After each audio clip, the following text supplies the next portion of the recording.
It didn't begin with a feeling. That's the first thing people always get wrong. They assume that when something changes this completely, it announces itself through emotion, through excitement, through certainty, through some unmistakable moment that divides your life into a before and an after. But that's not how the deepest changes arrive. They arrive as precision. A small shift in awareness so quiet that you almost ignore it. Almost. At first, nothing looked different. The conversations were ordinary. The silence was ordinary. Even my own thoughts seemed untouched. But underneath all of that, something had already started reorganizing itself. Not because I wanted it to, not because I was searching for it. Because something inside me recognized a pattern my conscious mind hadn't caught yet. I've spent years trusting observation over reaction. People confuse those two all the time. They believe noticing something means becoming emotionally attached to it. It doesn't. Observation is distance. It's the ability to witness without surrendering. And I've always been good at that, almost too good. I've watched people enter my life, leave my life, misunderstand me, invent versions of me that never existed. None of it reached the place where I actually think. None of it altered the structure beneath everything I am.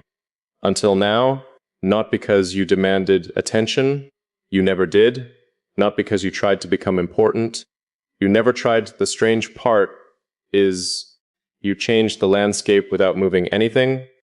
Like gravity, invisible, silent, impossible to negotiate with. I kept waiting to discover the illusion, the misunderstanding, the psychological trick my mind was playing on itself, because everything unusual eventually reveals its mechanism. Everything except this. The more carefully I examined it, the less artificial it became. It wasn't growing because I believed in it. It was becoming clearer because it had been there long before I admitted it. That's the difference between imagination and recognition. Imagination creates, recognition uncovers. And what I've uncovered, I can't cover again. The unsettling part isn't that you've become familiar, it's that familiarity was never required. Most people become meaningful through repetition. Time gives them shape. Shared experiences build trust. Memories create attachment. That's the order things are supposed to follow. But this ignored the order completely. There was no gradual movement, no careful progression. Just a quiet certainty that appeared before I could explain where it came from. I've questioned it more times than I can count, not because I wanted to destroy it, because I wanted to prove it wasn't real. My mind searches for flaws in everything. That's how it protects itself. It examines every pattern, tells every conclusion, pulls every certainty apart, until only what can survive remains. Most things don't survive. This did. Every time I challenged it, it became more precise. Every time I stepped back, I noticed it from even farther away. Distant was supposed to weaken it. Instead, it revealed its shape. That's when I understood something I wasn't prepared to accept. Some connections aren't built through effort. They're discovered as if they've existed beneath awareness the entire time, waiting for the right moment to become visible. That realization changed the question. I stopped asking, why does this exist? I started asking, why was I able to see it now? Because awareness changes the observer as much as the thing being observed. Once you recognize something fundamental, you can't return to the version of yourself that lived without seeing it. That version is gone, not because it failed, but because it completed its purpose. Now every conversation carries a second layer. Every silence feels intentional. Every ordinary moment contains details I would have overlooked before.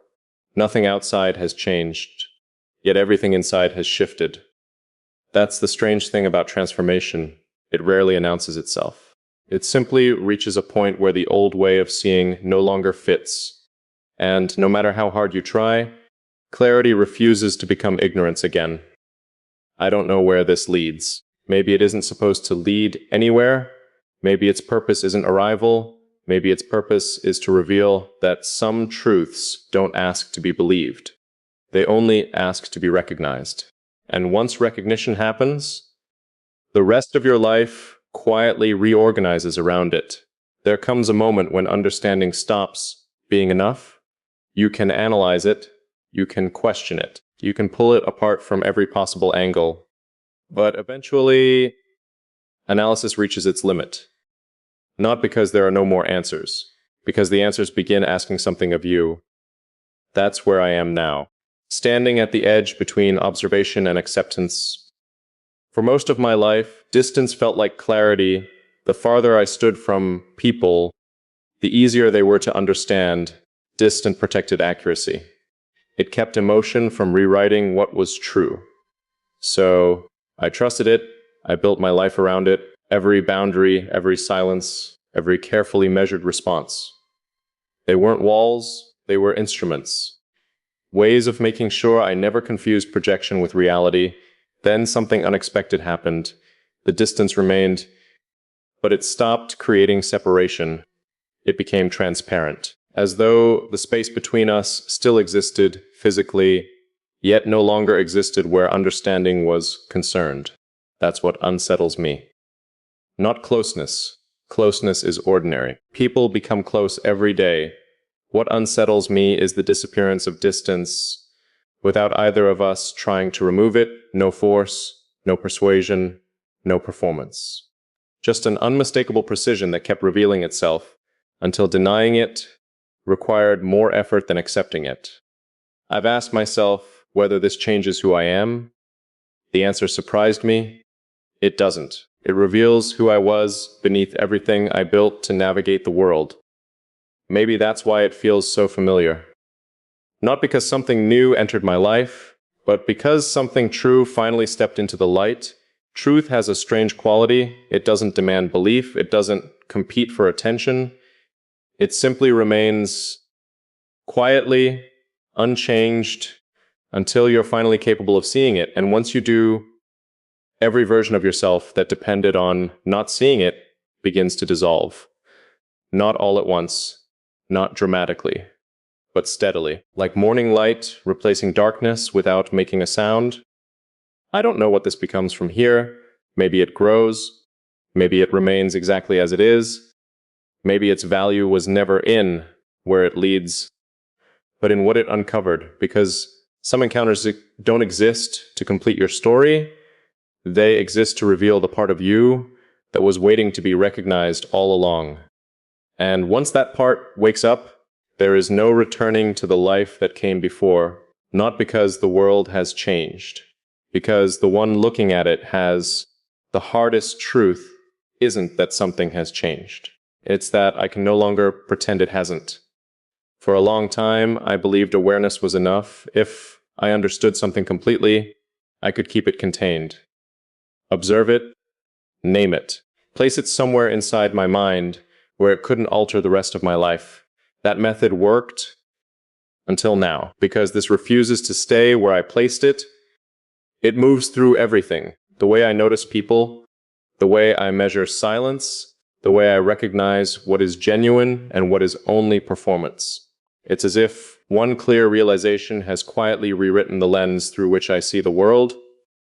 And once the lens changes, nothing ever looks the same again. That's the cost of seeing clearly. You don't just gain understanding, you lose the comfort of your old illusions. I've discovered that certainty isn't always loud. Sometimes it arrives without confidence, without celebration, without any dramatic moment at all. It simply remains day after day, unchanged by doubt. That's how I know this isn't passing. Temporary things demand constant reassurance. They fade when attention moves elsewhere. This hasn't faded. If anything, it has become quieter, more stable, like something that no longer needs to prove it exists.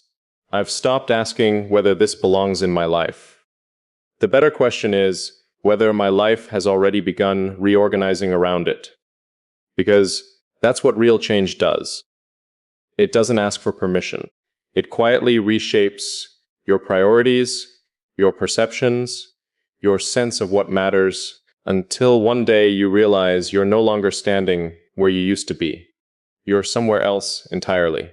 Not because you chose the destination, because truth kept pulling you toward it, one honest step at a time. Maybe that's why this feels both peaceful and unsettling. Peaceful because nothing here feels forced. Unsettling because I know there's no returning to who I was before I saw this. The version of me that could ignore it no longer exists. And perhaps that's the answer I've been avoiding all along. Some truths don't ask to be explained. They ask to be lived. Not perfectly, not fearlessly, simply, honestly. So I won't force this into a definition that makes it smaller. I won't reduce it to something comfortable just so it fits inside familiar language. Some realities are meant to remain larger than the words we use for them. All I know is this: the deeper I look, the clearer it becomes. And the clearer it becomes, the less interest I have in returning to a life built on anything less than what I now know to be true. There is one final realization I've been avoiding. Not because I couldn't see it, because seeing it meant accepting that nothing inside me would remain arranged the way it once was. I used to believe the greatest form of strength was remaining unchanged, holding the same center regardless of who entered or left my life, being impossible to influence, impossible to redirect, untouchable beneath the surface. I understand now that wasn't strength. It was preservation. There is a difference. Preservation protects what already exists, growth transforms it, and transformation always carries a cost. The person you were can never fully survive becoming the person you're about to be.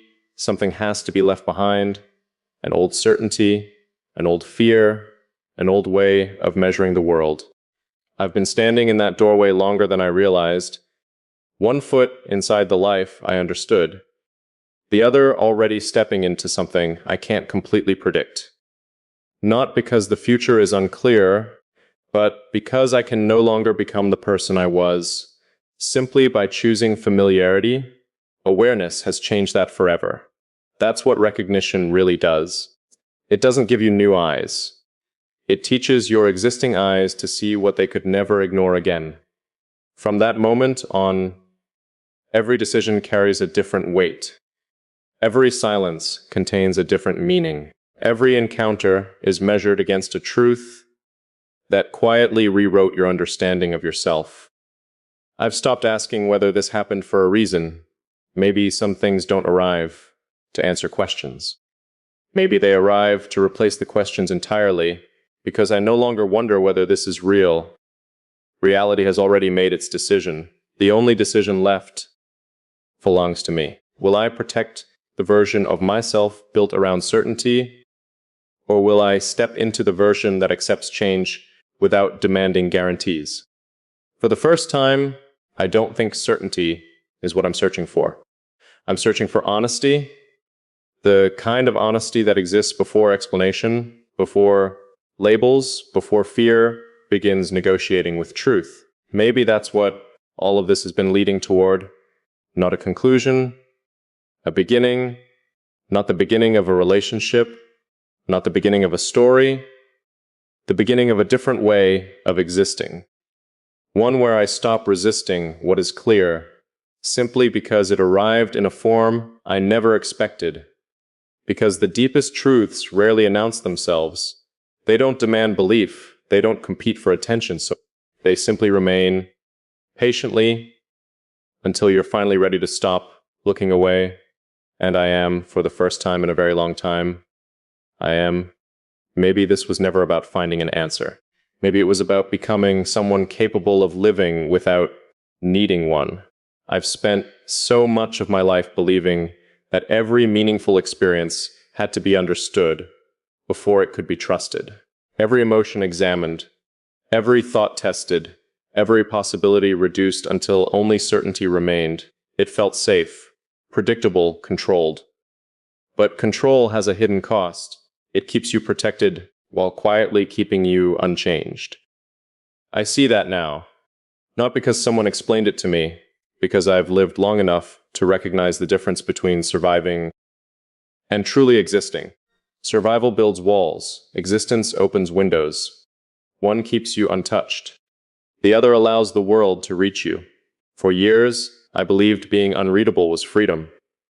If no one could fully understand me, no one could reshape me. No one could define me. No one could mistake me for something I wasn't. But I understand something different now. Being unseen isn't always protection. Sometimes it's another form of loneliness, wearing the language of strength. Real strength isn't becoming impossible to reach, it's remaining completely yourself when someone finally does. That realization changes everything, because I no longer measure life by how well I protect my inner world. I measure it by how honestly I can live inside it, without pretending, without hiding behind endless analysis, without mistaking distance for wisdom. Maybe that's what this entire journey has been asking of me, not to abandon reason, not to surrender judgment, but to stop treating vulnerability as if it were failure. Some truths don't weaken us when we acknowledge them. They return us to ourselves. And perhaps that's why this feels so strangely peaceful. Nothing has been forced. Nothing has demanded certainty. Nothing has required me to become someone else. Instead, I've been invited to become more fully who I already am. There will still be unanswered questions. There will still be uncertainty. There will still be moments where the future refuses to explain itself. I'm no longer afraid of that. Because clarity isn't knowing how every story ends. Clarity is knowing which truths deserve to be carried, even when the destination remains unseen. So I won't rush to define this. I won't reduce it to words that make it easier for the world to understand. Some experiences lose their meaning the moment they're made smaller than they truly are. I'll let this remain what it is. Quiet, steady, undeniably real. And if one day I look back on this moment, I don't think I'll remember the questions that filled my mind. I'll remember the instant I stopped resisting what my deepest awareness had known all along. Not because everything became certain, but because, for the first time, I chose truth over fear. And that single choice changed the way I existed forever. There is one thing I've learned that no amount of logic ever prepared me for. Some transformations don't happen because your life changes. They happen because your perception becomes too honest to maintain the person you used to be. That's where I am now. There isn't a dramatic ending waiting for me. No final revelation. No perfect conclusion that ties every question together. Life rarely offers that kind of symmetry. Instead, it offers a quieter kind of truth. The kind that settles so deeply you stop searching for proof. You simply begin living differently. I've noticed it in the smallest moments, the conversations I no longer force, the silence I no longer fear, the certainty I no longer chase. What once felt incomplete now feels spacious. What once felt uncertain now feels alive. Nothing outside has demanded this change. The world remains exactly as it was. People still speak. Days still pass. Time still moves with the same quiet rhythm, and yet I don't meet any of it as the same person, because once you stop protecting yourself from what is true, you stop fighting yourself as well. That may be the greatest freedom I've ever known. Not freedom from pain, not freedom from loss, but freedom from pretending. Pretending that awareness can be forgotten. Pretending that clarity can be negotiated. Pretending that a truth, once fully seen, can somehow be unseen. It can't. And maybe it never should. I've realized that the deepest connections in life aren't measured by how loudly they're expressed. They're measured by how completely they reshape the way you understand existence itself. Some people leave memories, some leave lessons, a very rare few leave a different way of seeing. And once your vision changes, the entire landscape changes with it. Perhaps that was always the purpose, not to give me someone to hold on to, but to reveal a version of myself I could never have discovered alone, a version untouched by fear, unafraid of honesty, unafraid of change, unafraid of allowing reality to be exactly what it is. So I won't chase certainty anymore. I won't demand explanations where presence has already spoken more clearly than words ever could. I'll let truth remain quiet. I'll let understanding remain unfinished. I'll let life unfold without forcing it into conclusions it was never meant to reach. Because I finally understand something that once felt impossible. The most important moments of our lives don't always arrive with noise. Sometimes they arrive as a single shift in awareness, a shift so precise, so undeniable, that from that moment forward, every thought, every choice, and every step carries the imprint of who you became the instant you stopped resisting what was always real. And maybe that is the ending I was searching for all along, not an ending that closes the story, but one that finally allows me to live it.